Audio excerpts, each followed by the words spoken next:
Global fame she wasn't prepared for, directors who wouldn't hire her, and an overwhelming critical backlash. Natalie Portman's life definitely changed after she appeared in the Star Wars prequels, but not all of it was good.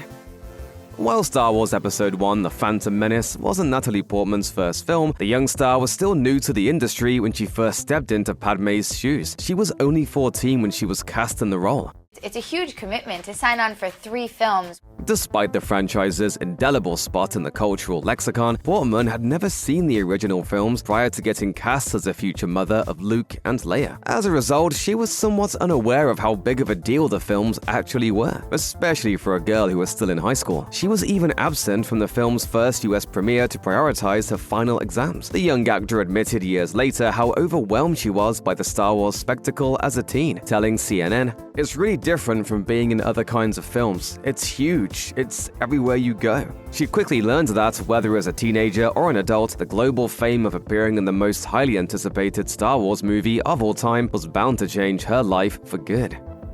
Being one of the most famous teenage actors on the planet didn't stop Portman from trying to experience a relatively normal young adulthood. After graduating from high school the same year The Phantom Menace premiered, she didn't wait long to pursue a higher education, enrolling in Harvard University a year later. During her summers off, she continued starring in films like Anywhere But Here and appeared in a Broadway production of Chekhov's The Seagull. One might think attending an Ivy League school while juggling a rising acting career might be ideal, but Portman worked hard to shake off assumptions. Speaking about Harvard, she told Vanity Fair, "I felt like I had to prove myself more. I felt that people always thought I was there because I was famous and not because I deserved to be there." It took me a while to have the courage to speak up in class. I would always be like, oh my God, everyone's gonna laugh at me. Star Wars Episode 2 Attack of the Clones was released in 2002, with Portman reprising her role as Padmé. The film's production primarily took place during Portman's summer off from Harvard in 2000, with Portman telling the BBC, "It is definitely a big commitment to make, but it has been an incredible part of my life." Star Wars wasn't the only acting job Portman had during her time at Harvard. The actor kept busy with numerous film projects, most of which had far lower budgets than those of that galaxy far, far away. In 2004, she signed on to Zach Braff's directorial debut, Garden State, as Sam, a quirky girl who enchants the life of a depressed loner. According to Portman, she was enthusiastic about joining Garden State for the opportunity to do something quite different from her experience on Star Wars. 2004 also saw Portman nab her first Oscar nomination for Closer, in which she played a stripper who falls for a writer played by Jude Law. The role garnered Portman acclaim and was a huge step forward for the actor. The film was much more adult than the family-friendly Star Wars franchise, plus Portman had to perform nude in deleted scenes. Outside of her appearance in the Star Wars franchise, V for Vendetta was one of Portman's most notable roles of the 2000s. In the film, she played Evie Hammond, a woman lured into a futuristic revolution led by the masked terrorist V. Portman likely wouldn't have been cast in the film if she hadn't already met the director thanks to Star Wars. Before making his directorial debut with V for Vendetta, James McTeague worked as an assistant director on Attack of the Clones. That's where he first considered the talented Portman to portray the complex Evie, telling Warner Brothers, "She's completely professional and looks luminous, but more than anything, her fearlessness and intelligence were perfect for the role." Fortunately, McTeague's instincts on the set of Attack of the Clones were right, as Portman sacrificed a lot for the role of Evie. In one scene in V for Vendetta, the character is tortured and her head is shaved, which Portman insisted on having done on camera in order to feel the humiliation that the character feels. It was very dramatic and a lot of pressure to, get it in one take. It's no secret that, upon their initial release, the Star Wars prequels weren't the cult classics they are today. The backlash to The Phantom Menace in particular was overwhelming at the time, having grave effects on the mental health of stars like Ahmed Best, who played Jar Jar Binks, and Jake Lloyd, who played Anakin Skywalker. While Portman's career continued on after the prequels, she did admit that the critical backlash got to her as well. She told Variety, "I mean, I had it with The Professional too. That and Star Wars are 2 examples of things that when they came out, I was like, oh my god, this is a disaster. And then 20 years later, it's beloved." Not only have many fans actually come around on the Star Wars films, but a surprising percentage of Star Wars fans think the prequels are the best of the 3 trilogies. But that doesn't change the fact that, at the time, it was disappointing for her to be part of something so highly anticipated that ended up letting people down. Thankfully, it taught her the value of delayed gratification. Although Portman's early roles showed promise, poor direction and bad timing with the prequels turned off many directors from wanting to hire her. This reality forced Portman to rely on the people she already knew. The actor recounted to New York Magazine that one of the most helpful people during this time of her career was Mike Nichols, whom she had met initially when he directed her in The Seagull on Broadway. Luckily, that play gave Portman the opportunity to prove to audiences that she wasn't the wooden actor she appeared to be in Star Wars. She told the outlet, "I was in the biggest grossing movie of the decade, and no director wanted to work with me." Mike wrote a letter to Anthony Minghella and said, "Put her in Cold Mountain. I vouch for her."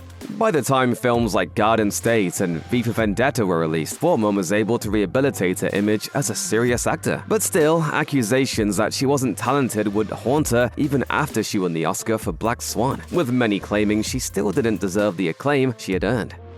Like many young actors, Portman got a chance to bask in her success by hosting Saturday Night Live to promote V for Vendetta. Nobody could predict how well Portman would do as a first-time host of SNL, however, especially when she teamed up with the Lonely Island's Andy Samberg, Yuma Taccone, and Akiva Schaffer to produce Natalie's Rap. As the trio recounted on the Lonely Island and Seth Meyers podcast, Portman was eager to do a rap song with the group after seeing their success with Lazy Sunday. It came as quite a shock to the comedians, and likewise the audience. We all just started dying laughing and being like, oh yeah, that will really work. No one is going to see this coming. The digital short would later be recognized as a huge reason why Portman was able to break out of the Star Wars bubble. Even recently, Seth Meyers gave her credit for exceeding expectations with her committed performance in the sketch. It's even more special now that Portman did a sequel, Natalie's Rap 2, in 2018, in which she adamantly defends the prequel trilogy from criticism.